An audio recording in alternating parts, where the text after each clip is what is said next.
প্রধান আপা বলে গিয়েছেন 7 দিন সময় দিয়েছেন। আমরা শিক্ষকরা 7 দিন সময় দিতে চাই না। অনতিবিলম্বে আপনার রাজবাড়ী শহর ছেড়ে যাবেন এবং রাজবাড়ী শহরের প্রাথমিক শিক্ষকদের মুক্ত করে দিয়ে যাবেন। আমরা শিক্ষার পরিবেশ বজায় রাখতে চাই, আমরা সুশিক্ষায় শিক্ষিত করতে চাই। কোন শিক্ষা অফিসে দুর্নীতি থাকবে না। পরিশেষে আমরা সাংবাদিক ভাইদের ধন্যবাদ জানাই এবং আপনাদের দিকটি আকর্ষণ করছি, আপনারা সরকারি শিক্ষকদের পক্ষে আমাদের এই মতামত আপনারা প্রকাশ করবেন। সেই সঙ্গে আমরা অবগত হয়েছি এইসব শিক্ষা অফিসাররা বিভিন্ন নেতার সত্যতায় আশ্রয় নিতে চেষ্টা করছে। তাদেরকে অবহিত করতে চাই, আপনারা কোন দুর্নীতিবাজ অফিসারকে আশ্রয় দেবেন না। ধন্যবাদ জানিয়ে সকল সরকারি শিক্ষকের শুভকামনা জানিয়ে আমি আমার বক্তব্য শেষ করছি। সবাইকে ধন্যবাদ।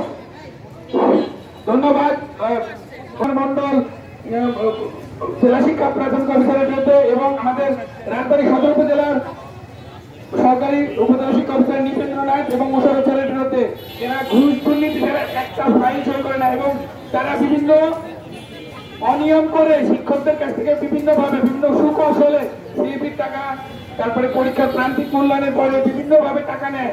সুতরাং এবং এই টাকার একটা অংশ ডিপিও স্যার পায়, এদের মাধ্যমে ডিপিও স্যার সংগ্রহ করে। এবং আমরা জানি জনাব নিবেন্দ্রনাথ সরকার সহকারী উপজেলা শিক্ষা অফিসার, তিনি এই নিয়োগ পানিতে তিনি অনেক ক্যান্ডিডেট জোগাড় করে দিয়েছেন আমাদের ডিপিও স্যারের।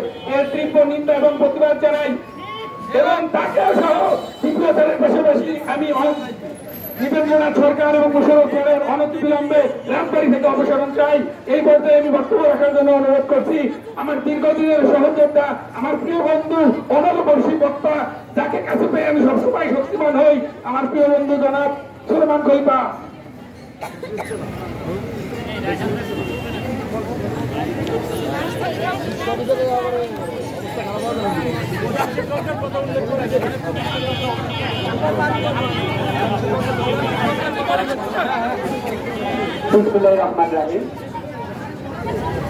রাজবাড়ী জেলা শিক্ষা অফিসার জনাব মহেন্দ্র কুমার মন্ডলের ঘুষ, দুর্নীতি এবং অনিয়মের বিরুদ্ধে রাজবাড়ী জেলার প্রাথমিক শিক্ষকদের আয়োজনে আজকের এই মানববন্ধন অনুষ্ঠানে সম্মানিত শিক্ষক মন্ডলী, আমাদের মাঝে উপস্থিত আছেন বাংলাদেশের চতুর্থ স্তম্ভ সাংবাদিক ভাইয়েরা, যারা দীর্ঘ 16 বছর অনেক গুরুত্বপূর্ণ ভূমিকা পালন করেছেন এবং বিরোধী দলের ভূমিকা পালন করে দিয়েছেন।